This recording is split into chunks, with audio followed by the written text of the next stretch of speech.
Hi, I'm Dan, a psychic medium, Reiki master, and massage therapist. And I'm Z, a psychic medium, intuitive coach, and Reiki practitioner. And welcome to Supernatural Scuttlebutt, A podcast dedicated to spreading spiritual awareness metaphysical insights. and supernatural conversations between two healers. So sit back Relax. and enjoy the show. Hi, I'm Dan, And I'm Z. and welcome to Supernatural Scuttlebutt, where we talk about all things spiritual, supernatural, and energy work-wise, right?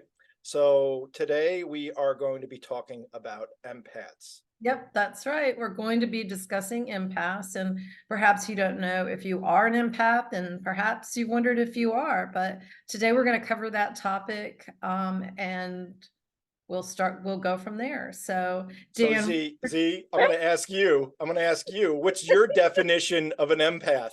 empaths are very feeling people, and generally, if people have told you, "Oh, you're too sensitive," you're probably an empath, because that's something that I heard from the time that I was very little, and I hear it all the time now. But now that I can identify it, it works better for me. So, Dan, what do you think? Well, I think we were talking about this the other day, the definition. Empath to me is someone that is energy sensitive. Okay. Like very similar to what you were saying. You might have been the sensitive one. You might have been overstimulated as a kid. It might be diagnosed by mental health professionals as something else. But to us, we know that it's just you're kind of a sponge for energy, and there's no boundaries to limit what's coming in versus what you're feeling. So there's a lot of overwhelm, there's a lot of depression, there's a lot of anxiety, there's a lot of Mhm. drug abuse, because a lot of people don't know how to kind of like tune down the frequency and just be right. As empaths, we kind of struggle feeling our own energy and going out into the world and just being a normal person, right? Yep, that's right. And if you're the person who walks into the room and you know what other people are feeling, if you can tune in and you can sense that about people, if you're that person that people walk up to all the time and want to have a conversation because it seems to make them feel better, chances are you're an empath. And we have people come to us all the time in our classes and come to us in our readings who are just starting to delve into that. And that's the reason that we wanted to talk about it today, I think, because there are so many people out there who struggle with this and they think that there's something wrong with them. Right, exactly. I think uh, what we've discussed is that once you're recognizing that you are an empath, that's kind of like the starting point for uncovering, the deeper layers of yourself and on the spiritual journey. Because if you're feeling everything so much, not many people have this gift, right? Would you say that is correct? Yes, I think that's true. A lot of people are kind of just own about themselves, but empaths feel everything so strongly and intently. That could be going to the mall and picking up on all the extrasensory stimulation in other people's emotions.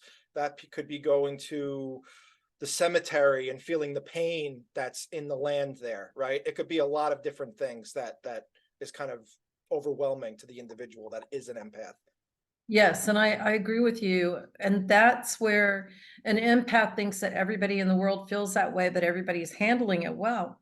Mhm. Whereas really in reality, a lot of people are not feeling that way at all. And they could walk in a room and not even know what anyone in that room is feeling or thinking. Mhm. And so for the empath, just know that you are very different. It's a very special thing to be. And Dan grew up that way. I grew up that way. And as he said, we've come to terms with that, but it took a long time to do that. And in the meantime, I'm sure as a male in this society, you were probably hearing a lot that you were overly sensitive and you should toughen up and be strong. Yeah, I had that a lot growing up, and then even till like, my adult years when I was trying to figure out my career. And I worked in a lot of I feel like I always tested myself to work very difficult or intense type of jobs to force myself out of that pattern of wanting to, you know, be in the background or be the wallflower. So I worked in kitchens, I worked on roofs and solar, very high stress jobs, which is probably not the best decision for myself. But I kind of use that as like a breaking point to kind of break out of my shell a little bit. Um, but I think when you're on this journey, there's not many people you can talk to about this. Friends, family, even, therapists, psychologists, they're just starting to kind of like maybe recognize or try to understand this, but there's not much research done on it. Mhm. And if you tell anybody about this, it makes you feel very isolated and alone because not everybody understands what you're going through, or they think you're having a mental break or something to that effect where you need special help or medication. um you're so sensitive and open. Almost like spirit, God, universe, whatever you want to call it, is trying to say you have a gift that you need to tune and work on so you can become a better person, and it's forcing you out of this like little bubble of Mhm. comfort to try to tap into that ability, right? Right. And in addition to that, as empaths, we tend to blame ourselves in situations or feel like we're responsible for other people in some way. And so when someone tells you that you're overly sensitive and you're just responding incorrectly, like crying or sort of backing yourself, like you said, into the shadows, so you kind of disappear, then that makes it even harder and more challenging for Mhm. you to come back out again and have somebody help you to identify what's really going on. And there are plenty of people in the world who will let you take responsibility for them too, and Mhm. for their emotions. And we tend to do that as empaths. So if you're out there today and you are doing that, stop for a minute and listen to what we're saying. If you're taking responsibility for everybody else's emotions and what everybody else is doing, how they're feeling, chances are you're an empath. Another thing I just came to mind is I remember, years ago, friend groups, family groups, jobs. I remember always just feeling like unworthy in a sense. And because of that, you give away the reins to everybody else because you're like, I don't want to take responsibility. I'm not asking for much. I'm just happy being. So you kind of give away your free will a little bit and let everybody else take the reins or become the leader. So you go along to get along. And then in turn, you become the doormat. People tend to take advantage of you, walk all over you, and you have no boundaries of saying no. So it gets to a certain breaking point, right? Where you have to be like, I can't keep living like this. I can't keep being taken advantage of or Mhm. vampired or my energy taken away and keep giving. But the empath has also a lot of guilt, right? We have guilt like we're not doing enough, we're not being enough, Right. we're not like everybody else. That seems to be a common thing that we feel like, right? And it makes you feel isolated and alone. Yeah, it really does. That's a very good point. And I felt that from a really early age because I can remember, and I'm going to be interested in what your earliest memory of being an empath is. But I remember walking into a grocery store and standing there and looking at the janitor, and the janitor seemed very unhappy and very sad and very angry. And when he turned and looked at me, I could just feel those emotions so strongly. And I was so young. And I absorbed that. I thought, oh, he must be angry with me. He must be really sad because of something that I've done. And that tends to be the way that empaths respond and react to those emotions. And now I realize as an adult, of course, I had nothing to do with that. I was just picking up what he was feeling. And so, what would be the youngest that you can remember? I think I think that's a good point you brought up about the anger, because I think that's something that the empath feels so strongly as a kid. And I don't remember the exact memory, but exactly like what you were saying. When you're a kid, you're always scared of getting the adults angry because you're fearful of repercussions, either being punished or hurt or scolded to that effect.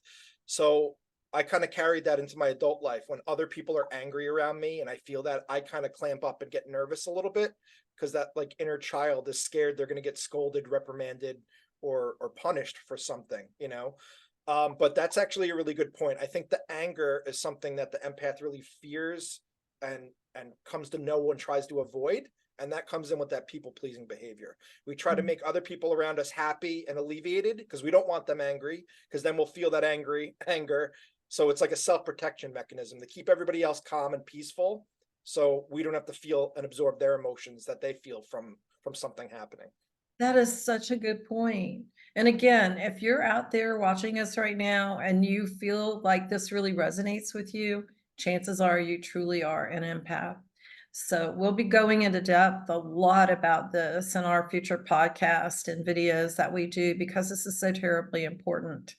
Dan, so I'm curious. I know the background of where you grew up and how that was for you. So would you say the feeling that permeated the area where you grew up was more anger and fear, or? Yeah, I I think anger, fear, frustration, that's just Long Island and New York. But I'm from Long Island, New York. I grew up in a small town with a psychiatric center. Um, this was, it was just a heavy energy. It was just heaviness. It just felt like sadness, desperation, just like a darkness. I can't really define it other than that. It just felt like this heavy, heavy energy that wasn't so positive. I mean, there was good times and there was bad times, but when it was kind of quiet, that's when you kind of got worried because you're like, when is the dark storm cloud of energy rolling back in?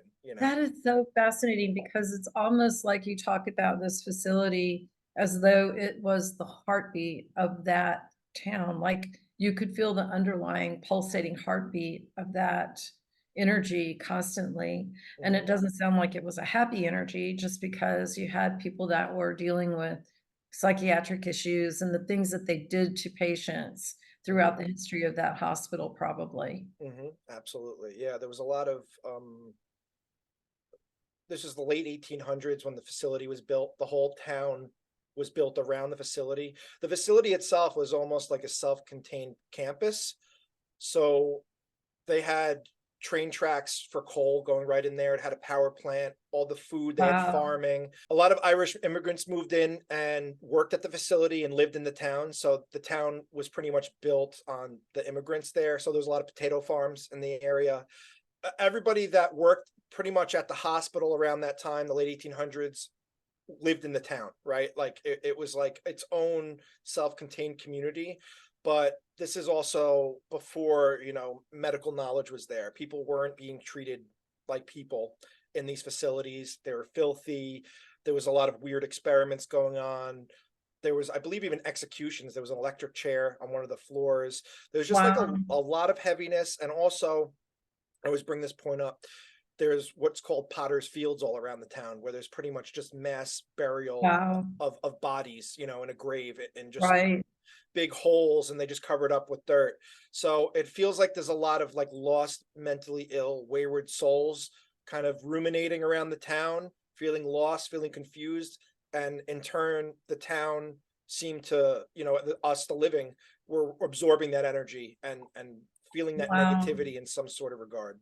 Wow. That's such an amazing way to talk about your how you are an empath and how being an empath impacted you even more strongly.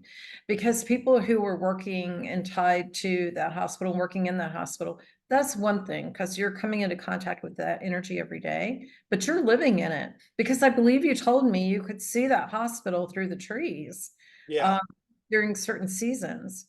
Yeah, yeah. My house was probably like 150 yards away from the actual facility. It was my house, the backyard, which was like 150 yards of woods. And when it was in the fall, the leaves would be down. You could see through the trees. You could see the building from my backyard. And the side entrance to the facility was not even like 3/4 or half a mile away from my Wow. house itself. Wow. That's Yeah. heavy duty, Hmm. very heavy duty. It would be interesting to hear other people who believe that they're empaths and people who are watching now post in the comments below about some of the experiences that they've had and where they grew up and how they first discovered that they were empaths. I think it'd be really interesting for us to see that and read about it. I think for a long time, I almost built up this subconscious empath wall where like nothing could kind of penetrate me. And I was kind of numb to emotions for a long time because I felt everything so much. I didn't want to feel anything at all, which is a common empath trait that we didn't mention earlier. It's like everything is so intense around you, you can't breathe. So, someone like me, I couldn't imagine living in like New York City. I couldn't imagine living in a very busy, bubbling, bussing, bubbling Right, right. hustle and bustle type of environment where energy's coming in and out, lots of anger, construction, the traffic, too much overstimulation. So Z, I remember from your history and what we've talked about, you also lived in a house that was next to a similar type of energy, right? Yes, and actually, I grew up in California on a military installation, like in a military housing. Hmm. And that itself has a lot of intense energy that moves through it. So it was the land that it was built on, it was the houses that were occupied by military families that would come and go. And my dad was a non-commissioned officer, so he didn't make a lot of money. And back in those days, there was a lot of poverty on behalf of military families who were trying to serve. Hmm. So that was a lot of intense feeling and emotion. And at the time, my dad, later on, he was very disciplined and he quit drinking the way that he was then. But I think that alcoholism is rampant in the military. And so that opened that area up because most of those guys were drinking heavily to other energy that was there and that was coming in. And so, I mean, it just created a whole situation for very similar to what you're talking about. Hmm. And Well, so now I think when you walk into a place and you have the same energy, I think you identify that immediately. Like yes, you know that instantly. yes, I could totally feel the heaviness of it. Like it's almost like you could feel the history of the place. You could feel the pain, the torment of what people went through, and it's overwhelming. Now, as an adult, I've kind of been able to ground and regulate that and not be so fearful of it. It's just become like another frequency that I can identify easier, if that makes sense. Yes, yes. And so I'm curious, and I'll answer this question too, but so would you ever be like a ghost hunter in one of those closed psychiatric facilities where you're looking for evidence? Would you ever do that knowing what you know based on the energy that you grew up with? Mm, I don't know. I mean, the money would have to be right.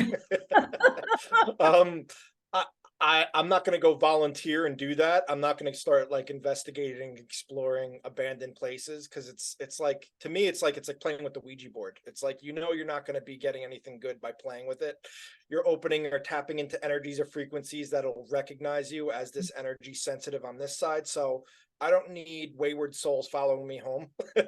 I mean, it's interesting the investigations and to see the paranormal investigations with these places. If anything, I would be more interested in probably doing like cleansing or Reiki to try to clear the energy of these places, not just Right. identify that there are ghosts there and Yeah, getting some sort of entertainment. I'd rather help heal the land or help exactly. heal the energy of the place, right? Yes, yes, and that's what I was gonna say too, because I wouldn't subject myself to that voluntarily, but I love ghost hunters and what they've done and how they've worked so scientifically. That's just amazing, and I applaud them for being so courageous and brave because I would not be that brave and courageous under those circumstances. But I know there's also kindred spirits, and they actually do that sort of thing. Hmm. And the books that they've written and how they talk about it, they go in and they do the investigation, but then they go beyond that. They want to try to help and they want to try to rescue and they want to try to bring peace to that area. And so I applaud you for that. I think that's so important. It's exciting though. It's fun. It's good entertainment, but I don't want to be a part of it. Right, Yeah, right. I don't want to be scared like that. As psychics and mediums already, I don't want to bring any of that stuff home. You want right. to leave it at the door. And we always say you wouldn't leave your door unlocked. So why are you leaving your spiritual door unlocked for anybody to walk through? So So, Z, when did you figure out or hear about the term empath? When did you figure out that you were energy sensitive? Like, how old were you? Where were you? What was going on in your life around that time? it took a while. And this is something that you and I have talked about, and I think that our viewers should know too. And that is that you could be 10, you could be 40, or you could be 70.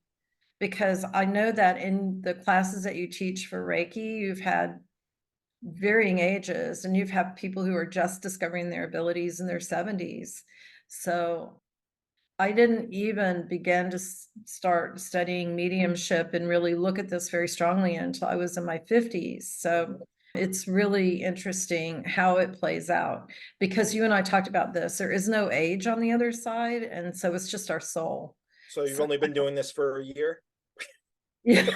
I love you. You're such a good son. My adopted son, everybody. She calls me her son. She's my spirit mom.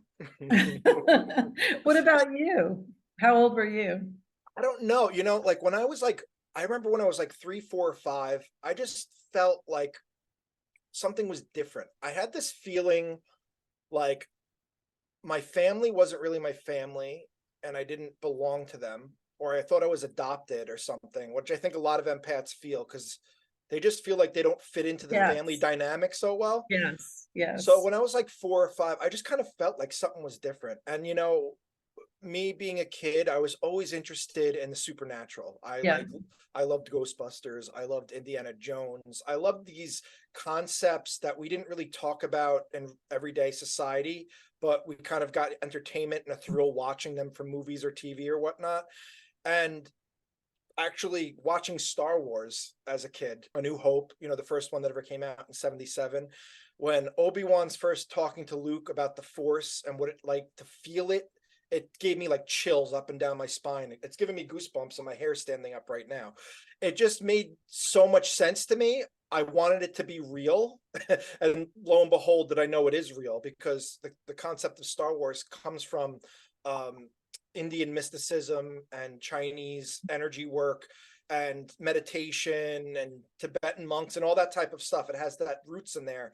And it's about the light and the dark and the forces of good versus the force of evil and the universe. So like it really just kind of like cemented to me that there's something else out there. And I kept playing with that idea as I got older, that there's something more. There is like a field or a force. And now we're seeing more information come out through people that are doing the research or through videos or whatever, that there is a electromagnetic field that comes from our heart.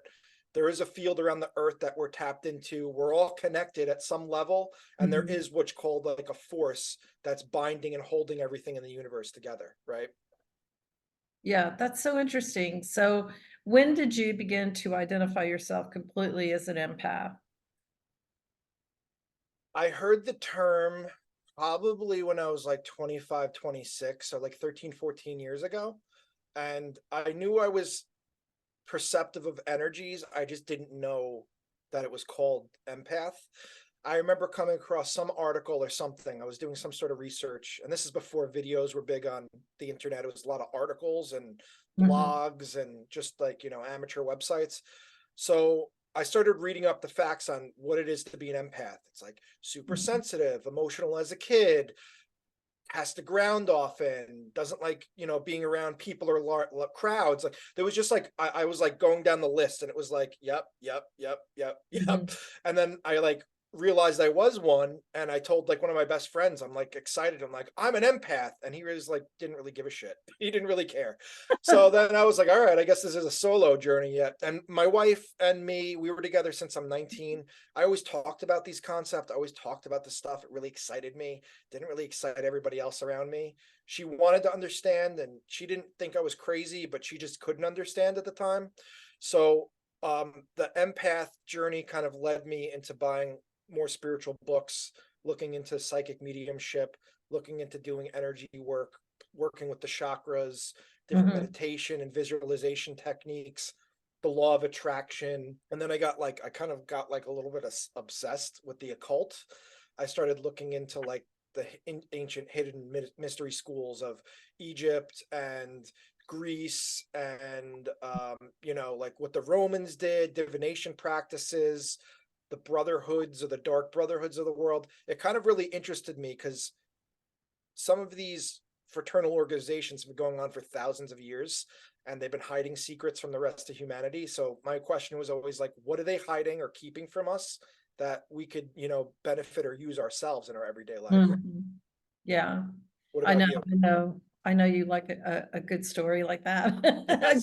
A good mystery to unravel. I got Scorpio twice in my chart. I tell everybody this. I can't just deal with surface level. I got to go deeper and deeper and deeper. And then once I'm there, I'm like, okay, let's keep going deeper, you know.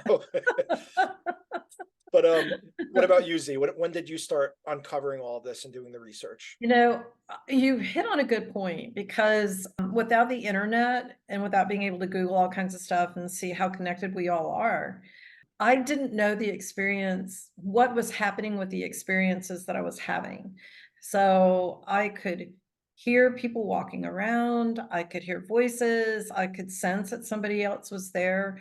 It was a lot of kind of spiritual, I don't want to say haunting stuff. It was just going into different buildings and having things happen. I remember going into my aunt's house one day and having the rug just move on its own, but I didn't have any frame of reference for that. And so we go back again to thinking, it's me. There's something wrong with me.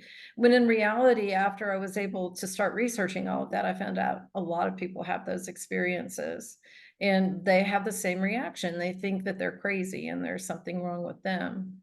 But the knocking on doors and the footsteps, I'm sure you've heard them yourself, and it's sort of unnerving. And that started when I was a child Yeah. and has continued up into today the same way for you also. Hmm. But I think because we teach classes and all of this, because we work with groups, because we've worked with individuals on our own, and we do the spiritual work that we've done, it's helped us tremendously because we can see that everybody else has the same reaction. We're able to say to people, you're not crazy and there's nothing wrong with you. You're not bad. So that you and I have that, but that's one of the reasons that we're doing this now. And we're Absolutely. creating these videos because not everybody else has that. Yeah, there's this term that I found a couple years ago. It's called spiritual way shower, right? I kind of feel like me and you are both, I don't know if you identify as that. That's how I would kind of classify us because we've been through the darkness, we've been through the tough times of trying to Mhm. uncover these gifts in isolation independently. And we've worked on it to a point where now we're able to kind of like help other people. It's almost like a spiritual recovery group. It's like it's okay what you're feeling. This is totally Right. normal. You're allowed to feel your feelings. You're not going crazy. It's okay to be in your energy. It's okay to feel these things. Know that you're protected. Don't spiral and think there's something wrong. You're attracting the devil, the demons, or whatever. I think all those knocks and those buzzes. It's like we say. It's like you're like the lighthouse for these spirits. You light up the physical with your energy, and for some reason those energies are attracted to you on the other side, so they give you a knock on the door, they pull your hair, they do weird things. You hear creaks and groans in the house that you can't really explain because they want you to know that you're there, like they're there.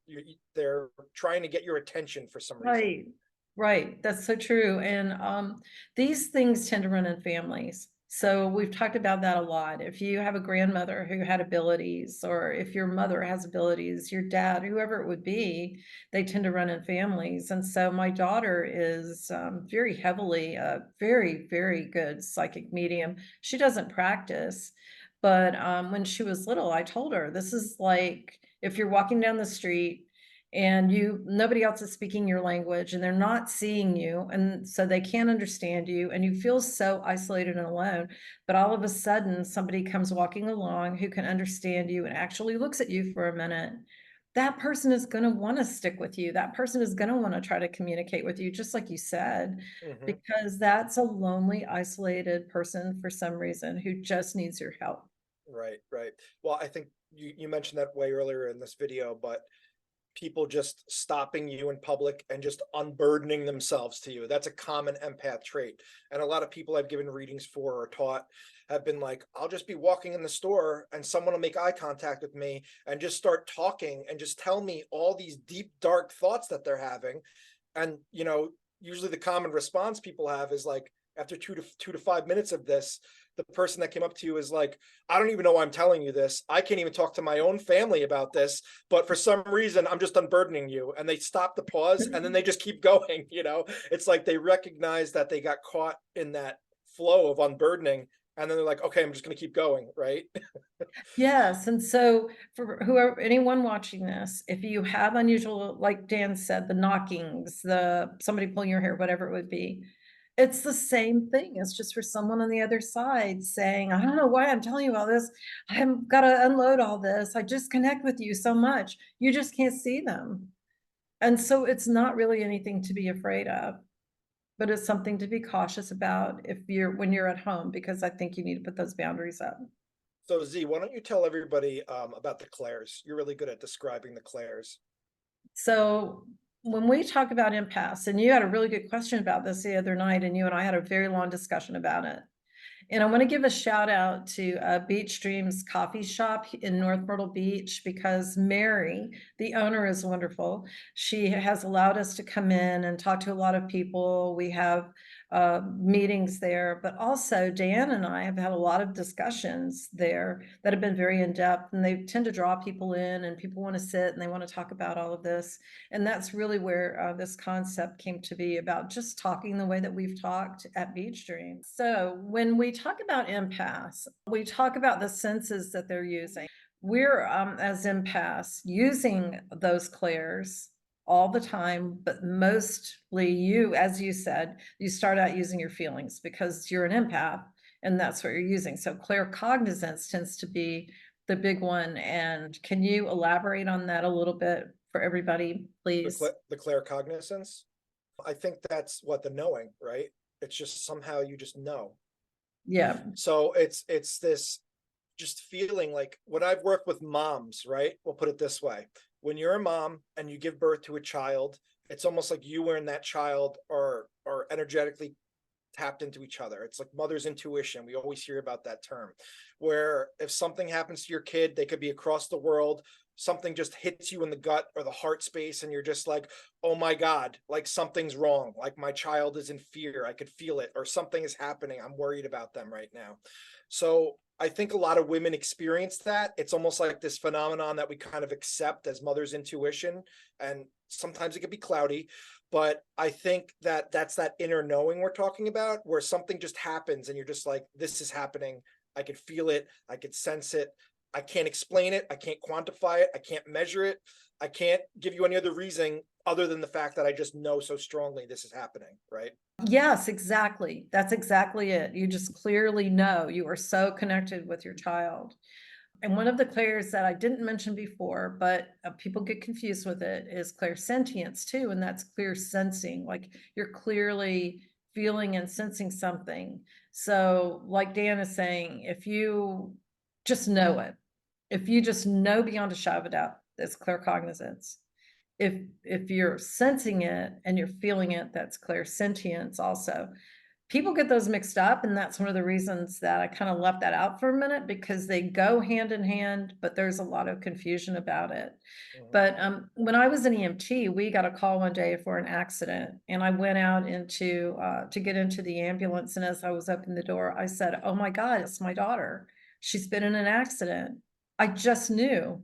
There was no feeling about it. I knew in my heart of hearts I was going to get in the ambulance. We were going to go on that call, and it was going to be her, and it was. Wow. So it's just knowing it, like you said. And Wow. I like that you brought up that connection between parents and their children, because it's a very strong kind of emotion that parents have, and that connection that they have. I was going to say that's the easiest way, I think, to identify it, because if you tell any mother, they'll agree, yes, I can feel my child's energy. Yes, I know when something's wrong or something's off with them. A mother always knows, like your mom could Yeah. ever, it's like when your mom's in the kitchen and her back is turned and you think you're like sneaking a cookie and she doesn't even turn around. She goes, put that cookie down, put the cookie back. Don't ruin your appetite. That's such a good analogy. And we have somebody in our group that actually is so clear, has claircognizance and clairsentience so strongly. But I think hers is clairsentience, that she feels everything. We can bring a picture in, not tell her a name or anything, just show her the picture of this person. And you know who I'm talking about. She identifies every feeling this person has. It is amazing. She, like, if it's somebody that passed, she'll feel what that person felt moments while they were dying. She'll like actually feel that. And that always blows us away. She'll tell us in certain details, my arm is tingling. I feel like I'm having a heart attack, or it feels like someone stabbed me with a knife and blood is coming out. Like, not to scare anyone, but like it's that intense and it's kind of scary. It must feel very terrifying for her to feel those sensations, but she's brave enough to do it every week and it doesn't really seem to disturb her, you know? No, and it's amazing because when she first started out, I think she doubted everything that she was bringing forward. And really, this is as much rocket science as rocket science is, because when we talk about it, it becomes just so simple and so clear. And so we do a meditation and she tunes in and she's able to bring that energy forward so she can feel it. And that's what we're doing in those classes. And I've seen you do that a lot. Mhm. I've seen you really tune in. Yeah, I think this whole empath journey is first recognizing that you are one, right? Because once you identify it, knowing is half the battle. That's what I always say about anything. Once you can identify that, then you could work with it and kind of like bridge the gap there to fix what's wrong or kind of alleviate it. As empaths, we don't even realize it to a certain point. We're just constantly absorbing, absorbing, absorbing. Everywhere we go, we're absorbing, we're absorbing. We're so stuffed up with ourselves and all these stagnant, stuck emotions. We're not like the clear channel to receive any of our intuition anymore because we're so bogged down by this heaviness or density, right? So part of the empath's journey is to clear and control your own energy field so you can become like a clear like radio dial where you're tapping into frequencies and you're open to receive, right? You're not just kind of working on responses to everybody else. You're kind of focusing and tapping into yourself to just be open and be like, what do you got to show me? What do you got to let me feel? And you can verify that information. And that's what our circle's done. It's been amazing since me and Z met, working with her, understanding the energy, and then believing and trusting in yourself enough to know that you're getting accurate information. It's a little weird and eerie and it seems woo woo and crazy, but when it happens, it's like really confirming and magical and healing for us to be like, I'm not going crazy. I just feel these things intensely and something inside of me is stirring to let this stuff out. That's information that I'm getting, right? Right, exactly. And we always say there are no chance meetings, and you and I say that all the time. Mm-hmm. And so people, I feel like, are brought to us by the universe, and they're brought to you guys out there too, who are empaths and who have these feelings so strongly, so that you can connect. You may be the only smile that person sees in a day. You might be the only connection that person has. Mm-hmm. You can't underestimate the value of that and how important it is. And that's what you and I talk about that all the time. Mm-hmm. What a difference one person can make in just a 5-minute meeting. One quick story. I remember I was doing an event not too long ago, about a year ago, and I was wrapping up. I was there for like 4 hours and I was ready to go. And a couple came in. He wanted to get a reading, never had one before. And, you know, there was a lot of pain in it. There was a lot of strife. There's a lot of difficulty. I pretty much like was able to kind of like commend him for all the difficulties he's been through. And I'm like, I see you. I know how difficult stuff has been. Everything has worked against him. He's a recovering addict. He had abusive family. Nobody supported him. Nobody ever gave him words of kindness. He always felt abandoned and like crap. And just me sitting with him and telling him, you're amazing for getting this far and doing this on your own. He goes, nobody ever told me that. And I took that home because I realized like not everybody has supportive people in their life. You know, not everybody is going to encourage you or want you to do well. Some people want you to fail for their own vindictive type of ego, right? And the fact that I was like, you're doing great, congratulations to you, top of your class, graduating out of the fire academy. Everybody said you were too old or you couldn't do it, and you showed everybody wrong and you still push through to get to the other side. That's like the kind of healing and stories I love to hear, because people are not letting other people drag them down and they're still shining in despite Right. of all the opposition that's surrounding them, right? Yeah. I feel almost sorry for men who are empaths and going through the situations that they go through, because I remember we had someone here working in our house, and he's he would tell a story and he would cry. Mhm. And he was like, I don't know what's wrong with me. I cry all the time. I just need to be tougher. And I'm thinking, oh my gosh, you're just an empath. You're just walking around in the world, absorbing all of this and being this sensitive guy and feeling so much. And it made a difference, I think, for him to hear that, just to Mhm. hear to hear this about empaths and to hear what happens when you're an empath and what you have to watch out for and be careful about. Yeah, and So, I'm curious, have you monitored what you watch on television? Have you monitored what you come into contact in the world? yeah, I used to like I don't watch horror movies anymore. I try not to watch scary type of stuff just because it lowers my vibe. I don't like leaving a movie or a TV show or something and it ends and it's just like a horror movie the whole time and they don't make it and just a horrible ending and you're kind of like sitting there watch the credits roll like wow that just zapped my energy. I don't feel good about watching this. What did I just do that for to myself, you know? I try to watch more YouTube. I like fantasy type of stuff. I don't like things that are really negative or dark or but there are times where I like documentaries on serial killers. I like to kind of delve into what drove this person to do the thing they did, right? Like as much as I don't like entertaining it, evil always kind of fascinates me because I always like to see like I want to try to understand it a little bit more, if that makes sense. But lately, everything's been kind of like, filtered. I don't really watch anything too Mhm. scary, too graphic. I used to be, when I was a kid growing up, I used to be like, and they would always promote this in Hollywood, guns and warfare and fighting and battles and sword fighting. And like that used to excite me as a kid at some level. As I get older, I'm kind of realizing it's like a little bit childish to kind of always want to be in this fighting mode to fight for these ridiculous causes or it was fun when I was younger but now it's like I'm kind of putting that stuff away. I like to be more grounded in realism and obviously the spiritual path is very consuming. So I feel like you and I both were kind of trying to look for new information. We're trying to get more knowledge. We're trying to benefit ourselves by building ourselves up and kind of building that ammo for spirituality rather than focusing on things that drain us rather than fill us up, right? Yes, and I think as an empath, whoever's out there who's listening to this, do not watch those scary movies. Don't You can turn the television off. You can turn the TV off when that commercial comes on, that Sarah McLachlan song with all those dogs that look so sad.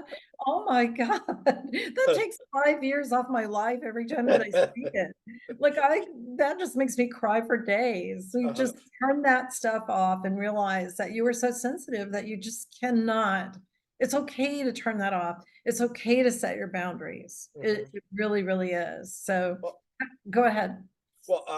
there was an interesting Mel Robbins podcast that my wife was watching and showed me earlier this week. I think it came out yesterday, the day before.